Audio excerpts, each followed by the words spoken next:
Hello students. तो बहुत time का इंतजार जो है ख़त्म हुआ। क्लास नाइन्थ के लिए जो है नवोदय विद्यालय का फॉर्म फिलअप एप्लीकेशंस जो फॉर्म है वो स्टार्ट हो चुका है। तो आपके सामने ये पेज ओपन होके आया है। नवोदय विद्यालय समिति आपको यहाँ दिख रहा है। Online application form for admission to class ninth lateral entry, मतलब जो भी बच्चे 2026 में एलिजिबल हैं वो इस फॉर्म को फिलअप कर सकते हैं। ठीक है। तो पहले हम इस फॉर्म फिलअप का स्टेप बाय स्टेप आपको बताएंगे, बट उससे पहले हम पहले देखेंगे कि कौन एलिजिबल है और कौन एलिजिबल नहीं है। तो चलिए हम देखते हैं कि कौन इस फॉर्म को फिलअप कर सकता है और कौन इस फॉर्म को फिलअप नहीं कर सकता है। तो यहाँ पे आपके सामने एलिजिबिलिटी क्राइटेरिया यहाँ पे दिया हुआ है। हु इज एलिजिबल, मतलब कौन एलिजिबल है, कौन इस फॉर्म को फिलअप कर सकता है। तो फर्स्ट स्टेप में कह रहा है कि only those candidate who are bona fide residence of district concern where wish to apply and should have residence of the same district. कहने का मतलब ये हुआ कि वैसे स्टूडेंट अगर आप जिस डिस्ट्रिक्ट में अभी आप स्टडी कर रहे हैं, जैसे जिस भी डिस्ट्रिक्ट में हो या जिस भी स्टेट में हो, आप उसी स्टेट्स का उसी डिस्ट्रिक्ट का आपके पास क्या होना चाहिए, रेसिडेंस होना चाहिए। ठीक है। अब ऐसा नहीं कि आप दिल्ली में हो, दिल्ली में रह रहे हो और आप अप्लाई कर दो कोलकाता से, तो ऐसा पॉसिबल नहीं है। अगर आप दिल्ली में हैं तो दिल्ली के ही स्कूल से आप पढ़ रहे हो और आप वहीं के रहने वाले हो तभी आप इसको अप्लाई कर सकते हैं।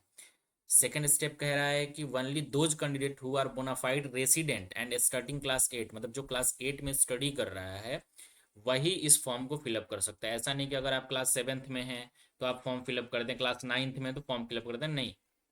वो भी आपका एकेडमिक सेशन कौन सा होना चाहिए, 2025 एंड 26, मतलब 2025 और 26 में आप क्लास 8th में क्या होने चाहिए, मतलब अभी स्टडी कर रहे होने चाहिए। और कौन से स्कूल से कह रहा है कि government recognised school of the district where Jawahar Navodaya Vidyalaya is functioning and where admission sought are eligible.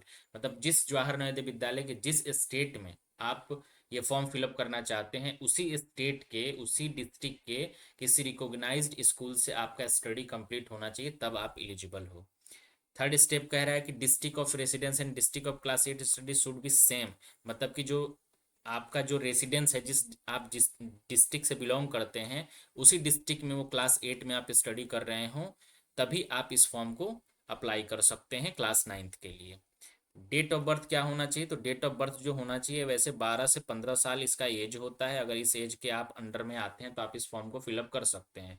But यहाँ डेट भी दिया हुआ है कि 1 मई 2011 से लेकर 31 जुलाई 2013 के बीच में, अगर ये दोनों डेट को इंक्लूड करना है, इंक्लूड करके आप जो है इस फॉर्म को फिलअप कर सकते हैं। ठीक है ना। और ये सबके लिए है। अगर आप शेड्यूल कास्ट से हैं, शेड्यूल ट्राइब से हैं, तो आपके लिए भी सेम एज रहेगा, एज में कोई भी चेंजेस नहीं होगा। तो ये इस एलिजिबिलिटी क्राइटेरिया है। अगर ये आप फुलफिल कर रहे हैं तो आप फॉर्म को फिलअप कर लेंगे। बाकी आगे प्रोस्पेक्टस जो है हम आपका इसका लिंक अपने डिस्क्रिप्शन में लगाएंगे, वहां से आप लोग देख लीजिएगा। अब चलिए हम देखते हैं कि स्टेप बाय स्टेप हमें फॉर्म को कैसे फिलअप करना है।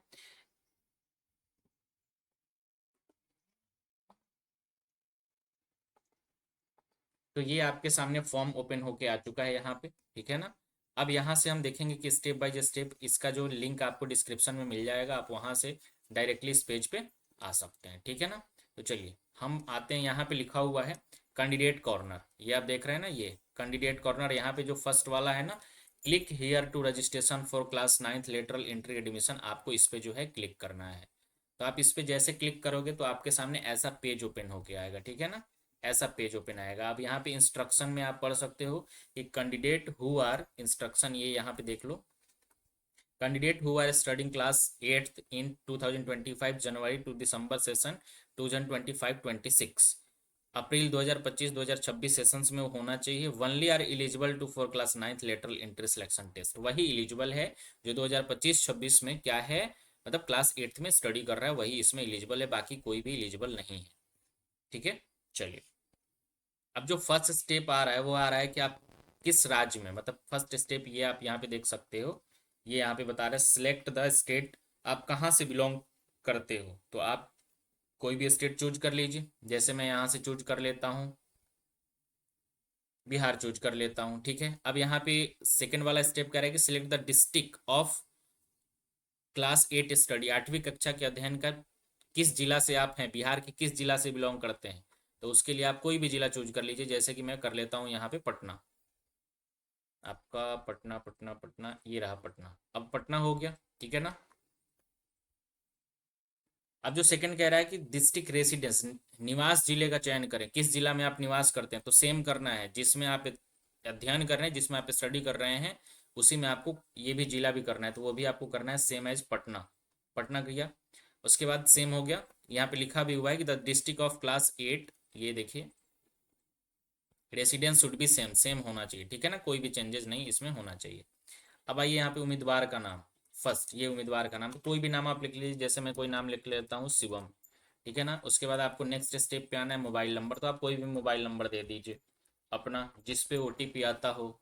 डेट ऑफ बर्थ आपको, डेट ऑफ बर्थ यहाँ पे बताया गया था ना कि डेट ऑफ बर्थ आपका क्या होना चाहिए, ये देख लीजिए, 1 मई 2011 से 31 जुलाई 2013 के बीच में होना चाहिए। तो इसमें का कोई भी मैं डेट ऑफ बर्थ ले लेता हूँ, जैसे मैं ले लेता हूँ 12 जून का, ठीक है ना। ईमेल आईडी आप कोई भी लगा दीजिए, मैं यहाँ पे ईमेल आईडी फिल कर लिया हूँ। अब यहाँ पे आपको मदर्स का नाम रखना है, तो आप मदर्स का नाम रख लीजिए, कोई भी आप मदर्स का नाम जो भी आपका है वो रख लीजिए। जैसे मैं यहाँ पे टेस्ट के तौर पे लिख देता हूँ टेस्ट, और फादर्स नाम में XYZ लिख देता हूँ। आप अपने फादर्स का नाम यहाँ फिल करेंगे। नेशनैलिटी में आपको इंडियन रखना है। अब आइडेंटिफिकेशन मार्क क्या है, मतलब पहचान चिन्ह। अब आपके फेस पे, आपके हैंड पे कहीं भी अगर कोई मार्क है तो आप उसको यहाँ पे फिल करेंगे। अगर मार्क नहीं है तो लिखेंगे नो एनी मार्क। तो मैं यहाँ पे लिख देता हूँ मोल ऑन हेड, मतलब एक हेड पे क्या है, तिल है। जेंडर आपको सिलेक्ट करना है, तो मैं मेल करता हूँ, अगर फीमेल है तो फीमेल करेंगे।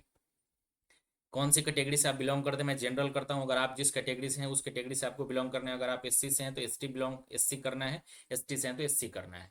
उसके बाद पोस्टल एरिया आपको करना है, तो पोस्टल एरिया मतलब जहाँ पे आपका पोस्ट ऑफिस हो, तो मैं यहाँ पे राजीव नगर लिख देता हूँ, राजीव नगर, ठीक है ना। और वहाँ का पिन कोड आपको देना होगा, तो पिन कोड 8,24,000 है, तो वो हम दे देंगे। उसके बाद आप यहाँ पे टेलीफोन नंबर दीजिए, नहीं दीजिए क्योंकि ये मैंडेटरी नहीं है। उसके बाद आप क्या कोई मतलब आप कोई दिव्यांग हैं, अगर आप कोई विजुअल हियरिंग में कोई प्रॉब्लम है तो उसके लिए, अगर नहीं है तो नॉन करेंगे। उसके बाद यहाँ से आप हिंदुज्म यूज करेंगे, अगर अलग अलग किसी से हैं, अगर इस्लाम से हैं, क्रिश्चियन से हैं, तो उसको आप चूज कर सकते हैं, हिंदुज्म हो गया। एनुअल इनकम, तो एनुअल इनकम अब ज़्यादा बता बढ़ा के नहीं बताना है, आप 2 लाख रुपया रख सकते हैं, ठीक है ना, 2 lakhs, ठीक है। उसके बाद डिस्ट्रिक्ट का नाम रखना है, स्कूल का नाम रख दीजिए, कुछ भी आप XYZ कुछ भी रख दीजिए, स्कूल कर दीजिए। आप जिस स्कूल में है उसका नाम लिखिएगा। रिकॉग्नाइज्ड है तो यस करना है। स्कूल का लोकेशन क्या है, रूरल है अर्बन है, उसको क्लिक कीजिए, मैं अर्बन कर देता हूँ। You are an urban candidate, अगर आप रूरल हैं तो यहाँ से आप रूरल करेंगे। उसके बाद से यहाँ पे आ रहा है कि पेपर जो है ना, जिस माध्यम उम्मीदवार 8वीं कक्षा में अध्ययन कर रहे हैं, मतलब आप हिंदी मीडियम से पढ़ रहे हैं, इंग्लिश मीडियम से पढ़ रहे हैं, तो अगर आप हिंदी से पढ़ रहे हैं तो हिंदी कीजिए, और अगर आप इंग्लिश से पढ़ रहे हैं तो इंग्लिश कीजिए। आपने कब ज्वाइन किया था, तो इस पे आपको कोई चेंजेस नहीं करना है, बिल्कुल सेम रखना है। और यहाँ से आना है आपको, यहाँ पे फाइल को चूज करना है। अब ये भी ध्यान रखिएगा कि अगर आप फोटो को, ये किसका फोटो कह रहा है, कैंडिडेट का, ये किसका फोटो के बारे में डिस्कस कर रहा है, आप यहाँ पे देख सकते हैं। ये कह रहा है कैंडिडेट का फोटो, तो कैंडिडेट का फोटो का साइज क्या होना चाहिए, 10 से, मतलब 100 से के बीच का होना चाहिए, ठीक है ना। तो वहां से आप इसको कर सकते हैं। अगर आपको फोटो फोटो क्रॉप करने में कोई दिक्कत आ रहा है तो आप हमें कमेंट सेक्शन में बता देंगे, हम वहां पे भी आपका इसका वीडियो बनाएंगे कि फोटो को कैसे क्रॉप करना है, ठीक है ना। तो नेक्स्ट मैं यहाँ से कोई एक फ़ोटो ले लेता हूँ, जैसे किसी उम्मीदवार का फ़ोटो ले लेता हूँ, मेरे पास अवेलेबल होंगे, ये मैं ले लेता हूँ। ये फ़ोटो लग चुका है। उसके बाद कह रहा है कैंडिडेट का सिग्नेचर, तो कैंडिडेट का सिग्नेचर हम यहाँ से ले लेंगे। ये मैं कैंडिडेट का सिग्नेचर ले लेता हूँ। और उसके बाद कह रहा है पेरेंट्स का, मतलब पेरेंट्स में आपके फादर या मदर किसी का भी सिग्नेचर होना चाहिए, तो हम उसको ले लेते हैं, वो भी हमारे पास अवेलेबल है। तो ये मैं यहाँ से ले लेता हूँ, ये कैंडिडेट का सिग्नेचर, ठीक है। अब ये तीनों कंप्लीट हो गए हैं। यहाँ से एक बार ऊपर से आके आप इसको फिर से देख सकते हैं सब कुछ। यहाँ से आप करेंगे सीधे यहाँ पे save and preview, save and preview. Residential district पूछ रहा है, तो रेसिडेंशियल डिस्ट्रिक्ट ये यहाँ पे क्लिक नहीं हुआ है, तो इसको आपको करना है पटना, ठीक है ना। फिर आप यहाँ से आएंगे और यहाँ से आप करेंगे save and preview, save and preview पे करेंगे तो ये आपके सामने रजिस्ट्रेशन का प्रीव्यू ओपन होके आ जाएगा सारा। और यहाँ से जो है आप कर लेंगे फाइनल सबमिट।